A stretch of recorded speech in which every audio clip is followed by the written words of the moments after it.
welcome to Strategic Insights Radio, brought to you by Sterling Rose Consulting Corp.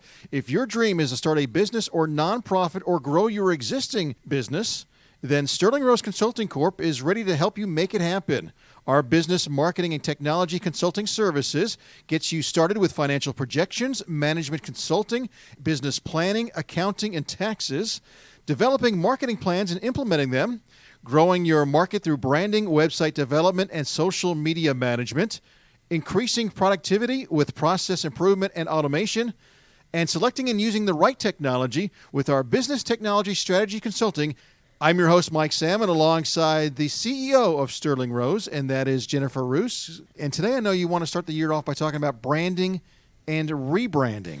Yes. So one of the biggest things for businesses is your brand. Right? That's how people know you. That's how people understand you. That's how you get in front of an audience. That's how you're remembered. So there is a great deal of importance around that brand and building the brand for you. Because it's not about a person within a business, but it's about what the business represents. So the name of your company and a logo, that's not branding. That's just a name. It is. No, that is part of the branding, right? But you can't just have a name and then a logo and say, I'm branded. No.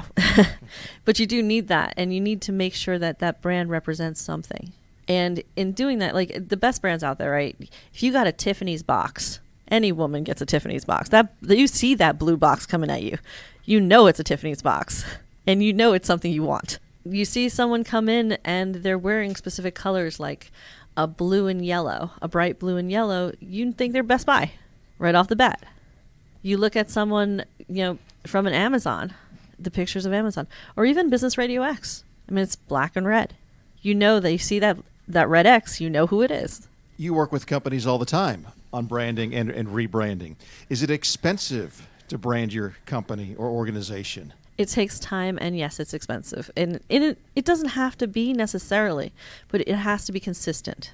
So you can't have one thing have one look and feel, and then the next item, whether it be your social media, your viral marketing, or even a document or a cup or a shirt, it can't have different colors. It can't have a different slogan on it. It can't have even a different text size. Has to be completely consistent through everything you do. Because with branding, and yes, you have to rebrand after a number of years. My company's coming up to that point where this year we are rebranding. It's still Sterling Rose Consulting Corp, but we're going to have a fresh new look. I'm keeping the colors because everyone knows when somebody walks in with a purple tie and a black and purple shirt for a woman, it's Sterling Rose. Even the people who walk in with purple ties by accident believe that they are Sterling Rose by accident. People have been approached by that. But people associate the colors with my brand. Now I'm keeping the rose, but I've got to rebrand and just a fresher look because when I originally branded the company was almost a decade ago. So it's time for a new, fresh look. And what that does, rebranding, yes, can be very expensive and you have to do it systematically. But what it also allows you to do is connect with a new audience and even some of your old audience that maybe fell through the cracks somewhere. And you get to really set yourself apart from your current competitors because it's a big splash. It's a good PR opportunity. It's an opportunity to get out there and say, hey, I'm still here. I'm still with the times. I'm doing this, and see, this is something I can do for you too, at least in my business. When you rebrand, and you're talking about rebranding your company right now, you still are keeping some remnants of the old brand, but you're modernizing, you're bringing in some new stuff. How long does it take to rebrand? And, so the old idea is gone, and now everyone now sees the new one. Well, we started pieces of it for the last 6 months, actually. And it's going to take another good 6 months to finalize the branding change. What about a company that just changes everything? If let's say you just changed all your colors, you changed maybe not the name because you can't change the name, but you changed the colors, you changed the logo. Is that a bad idea? That is a very bad idea. It actually, doing that and doing it all at once too, is not good for you, your employees, or your clients or vendors. Because number one, your employees are going to walk into a situation where they're going to be looked at as if they never existed before. No one's going to recognize them. No one's going to associate them to anything. It's going to be starting from scratch. And it's going to actually embarrass your employees. Unless you want to get away from that for True. some weird reason. Yeah, but I mean, Like, New Coke. We had nothing to do with New Coke. yeah, except that it still had Coke. Right, I know. So the brand was there. Yes, there are issues with every company. No one's going to like everything that you do, and you are going to have missteps as a business. That's the way it works. There's always going to be times where things just aren't exactly the perfect solution or the perfect way that you wanted it or envisioned it. That's why you consistently make those changes with your business throughout the operations. And you take responsibility for the things that don't work out and you fix them and do the best you can next. But the reality is that there's a reliability that's built, and there has to be a consistency built around a brand. And it's not as simple as putting a logo out there on something. It's putting a logo out there, putting the press behind it, putting the social media behind it. It's a tiered marketing approach. It's every single person who works for the company representing it and pitching about it, wearing the clothes and the colors of it, explaining what it is. It's everything from the cups, t-shirts, name, even what you say when you answer the phone. It's your brand. And that consistency across all mediums. Nowadays it's all social media, viral marketing and things like that, but that's not the case. Any business will tell you that it is a tiered marketing approach. It has to be all the current marketing or the buzzwords. Yes, you have to cover all your buzzwords, but you also have to do the simple stuff. You have to be in a magazine. You have to get yourself out there in print. You've got to give giveaways. You got to show up at social networking events. You got to go to chambers. You've got to make yourself visible, and you have to talk to people and make it compelling enough for those people to talk about you and your brand. It's an ongoing process. You can't go, I branded myself yesterday, I won't worry about it this week. You're always branding yourself. Always, always branding yourself, and you're always representing your business. No matter where you are, what you're saying, what you're doing. That's why you always have business cards. I know people are like, business cards are out. That's not true. Yes, you can have V-cards and all that, and make sure you have that. But I'm telling you, everyone collects business cards still. So have it branded and have it with you, because it could be the strangest places that you meet someone and end up having to start a relationship or a business opportunity. You could be at a golf club, sure, or you could be at a restaurant at someone's birthday party. You could be at a bowling alley and something comes up. You can be anywhere, and actually, you can be fixing your car and end up having an opportunity of someone standing next to you or sitting next to you. One of the best places is sitting next to someone in an airplane. And strike up the conversation, because your brand, and if your brand is consistently used and visible through all different mediums, there's a good chance that person might even know who you are because of your brand. They may not personally know you, but they know your company. They've heard of you. And that's where that consistency of the brand comes in. And with rebranding, yes, some companies go all out and go crazy and rebrand everything. And they better do one hell of a PR job to notify every single person they've done business with and intend to do business with that they're changing that brand before it happens. You're listening to Jennifer Rusz. She's the CEO and president of Sterling Rusz Consulting Corp. And this is Strategic Insights Radio. And we're talking about branding and rebranding. This is something that your company does for a lot of your clients. Yes, we do. So let's talk about that. I'm a new client of yours, and I come to you and I say, Jennifer, I need to brand my business. Where do you even start? Well, the first thing I want to know is, why did you get into business? What's your reason? What's your vision? Why did you do it? I want to understand what's compelling you to be a part of that business, because that's going to help me understand what to even help you name the business if there's no name, because some of my clients come with no name. It helps me understand what the look and feel of the entire look and feel of the business should be, because the look and feel is not just the logo and the name of the company. It's also what colors are your business, what colors the walls in your business, what kind of things are going out there on social media, what are you trying to portray? So the first really big question is, why are you doing this? So there's a lot of thought that goes into this. It's just not a matter of picking a logo and a color and, I'll go with that. You just need to put some thought into this. Yes, a lot of people just come up with a name. Great. Those names, and some do work, some don't. It is the way it is. But the ones that really put some thought behind why their name is there or why they chose that name, there's a story. And that story becomes compelling and a part of the story of your business. And that's a great way to start your sales pitch for your business. So admittedly, my story was a lot better in the past than it is now. And that's only because the reason that I started this business with my ex-husband at the time we were married. And we started the business together, and it was started on Valentine's Day. And the business was actually named after my favorite flower. That was the story behind my company.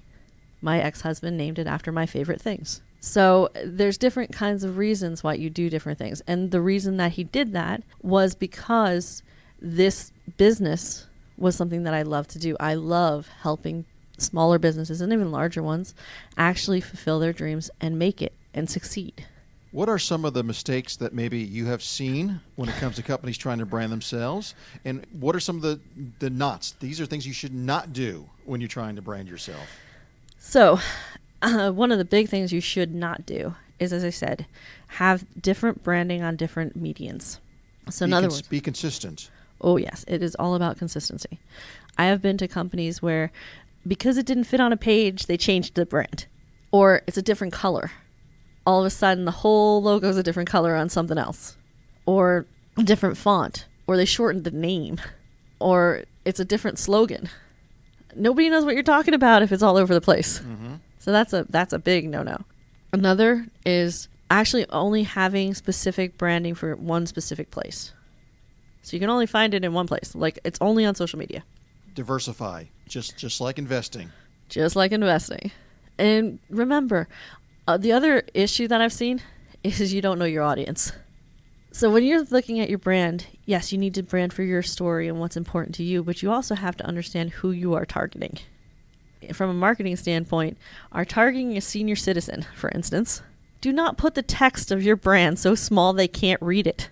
Good point. I've seen that happen. I've also seen where someone's going after the younger millennial and Z crowd, and they have no social platform at all. And their brand can be found nowhere on the internet. Yeah, it's not going to happen. Understand your audience and understand what's compelling to them so that you can brand in the right places. Yes, you have to brand across the board, but you can focus a good portion of your money, though, your monetary focus and your marketing budget and your branding budget towards the specific areas that specifically target the market that fits your business. So before you even start with a branding opportunity, understand who you are trying to sell to.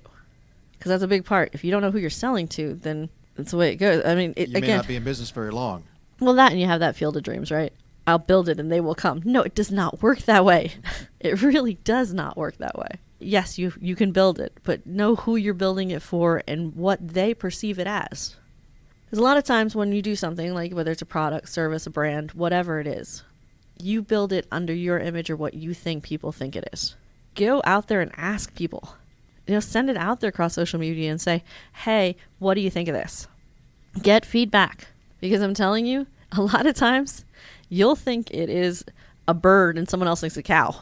So you're going to need to know what the perception from the outside is, not just what you think it is. That goes back to what you said earlier about taking your time and doing it right, because it would be a lot more expensive to go out there and have to change it after you've launched a new brand and then you realized you made a mistake. Let's take your time and do it right the first time. Well, that, and you keep changing your brand over and over, that inconsistency is going to damage your business for good. Just continually changing it over and over again. Clients won't know what to do. Vendors won't. Don't change it just for the sake of changing it. No. But you do see a lot of companies these days, Jennifer, that are, we need to update our logo. It's still, it still looks like it's from the 80s. No, updating, that's why I'm doing it too. You update, but you're not changing everything. You don't change the color necessarily, but if you do change the color, there's something else, some other aspect that's been so defined by you that never changes. That's why I said the colors of mine are never going to change. That rose is never going to change. But the look and feel of it will, because, again, it's 10 years old. It's outdated. How does a company know that maybe it's time to rebrand? Well, one thing is your customers will tell you. That's a good one. In other words, if sales are dropping, or sales are dropping, visibility is going down, that's you want to boost that way. The second is literally they tell you, like, hey, you might want to think about updating your brand a little. It's a little old. Seriously, some customers will do that. Also, it's always a good thing after every 5 or 10 years to revisit your brand anyway, especially every 10 years, and say, hey, I kind of want to refresh, kind of a new look and feel, something that just makes it pop more. And technology changes, colors change, imagery changes. You want to make sure you stay with the times. And a good 5 to 10 years each time is a good way to look at it. Because again, branding it can be extremely expensive, because everything you have, like take your place for instance, right? You have cups that are branded to you. You have shirts that are branded. You have wraps on your vehicles that are branded. You have mics that are branded. All of that's got to change. And that's a cost. Not to mention every piece of paper that you have, every card that you have, every social media, website, everything that's out there has to change.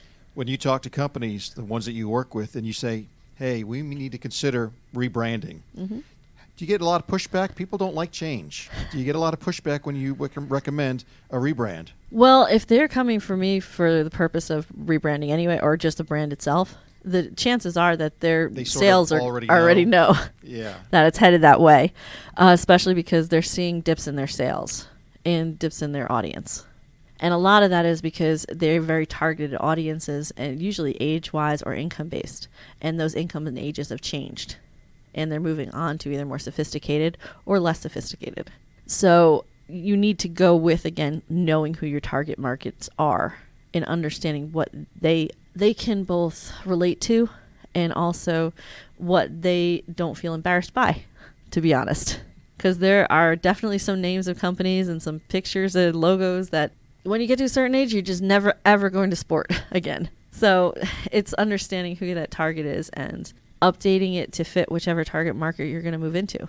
Also, just like my company, right, and yours for that matter, we get to a point where when you first start out, you have a vision of what you're going to be providing from a product and service standpoint. And sometimes it's a lot of things, sometimes it's a few things, but your vision, it's changed by what your customers bring to the table and what's asked of you over the years. So you morph your services and your products to fit the marketplace and the target markets and the changes in your goals and visions that you have. Your brand is the same thing as a product and service around it. You need to follow that same idea. It doesn't necessarily mean you have the same vision and goal that you started out with.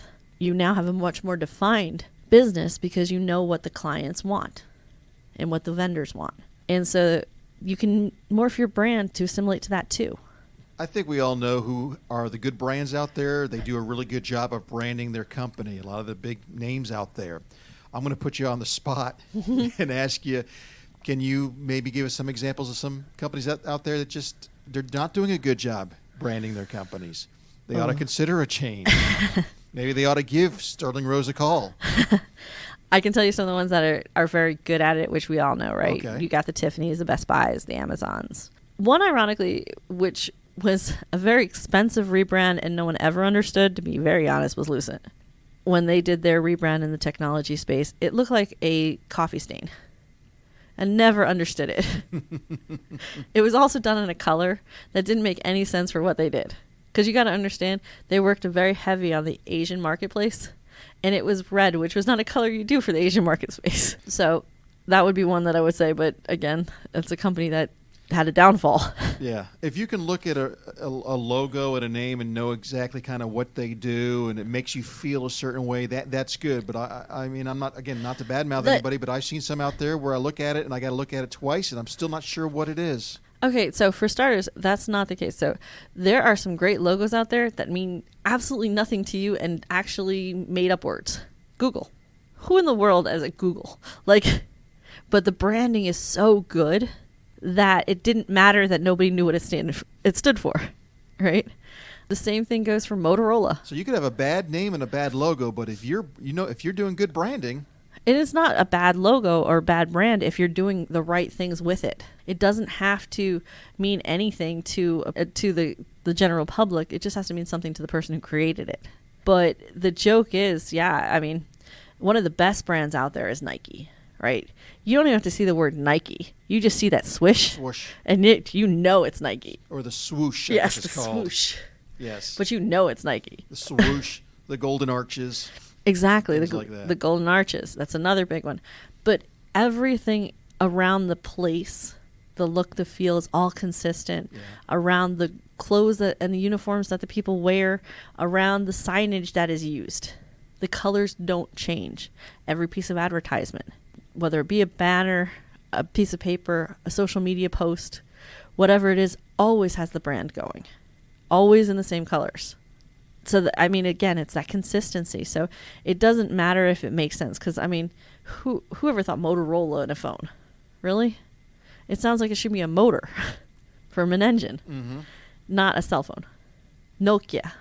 Okay. Well, you look at like Mitsubishi. They do cars. They do air conditioners. They do everything. Same with Kyocera, right?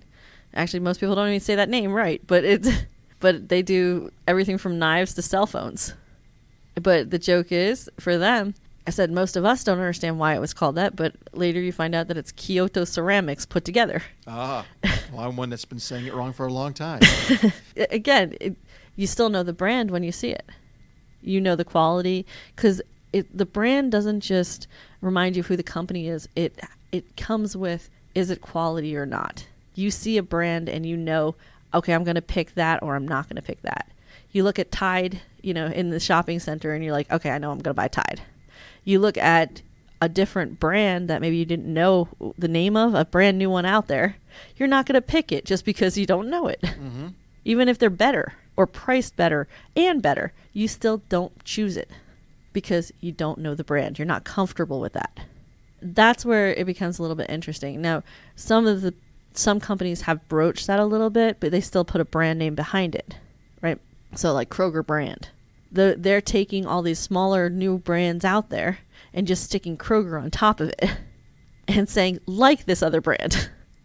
The same thing with Aldi's. They do the same thing.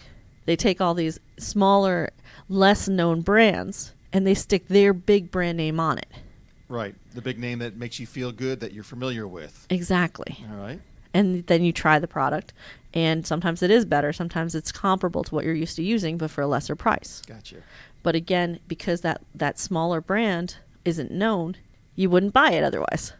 You're listening to Strategic Insights Radio here on Kroger Business RadioX. See what I did there? I saw. As we get ready to wrap things up, we're talking about branding and rebranding. What are some other messages you want people to know when it comes to branding and rebranding? Color is 80% of it. Honestly, having consistency with the colors within that is key.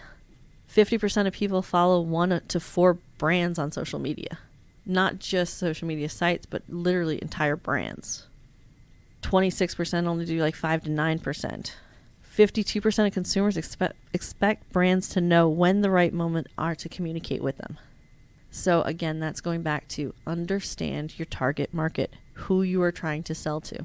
Understand who your competitors are and when they're going to launch different things, because you want to be in the forefront of your marketplace and stay consistent.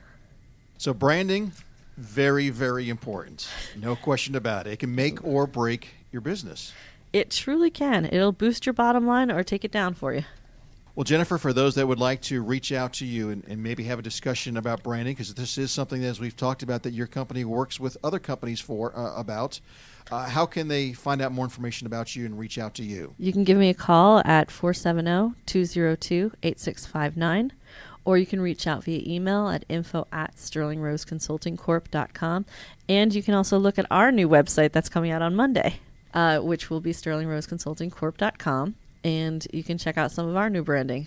Looking forward to it. Thank you very much. Thanks so much. Jennifer Rusz, the CEO, President of Sterling Rose Consulting Corp. And a reminder that this is Strategic Insights Radio, and you can catch it anytime by going to businessradiox.com, selecting the Gwinnett Studio, and then clicking on Strategic Insights Radio. Until next time, for Jennifer, I'm Mike, and we'll see you next time here on Business Radio X.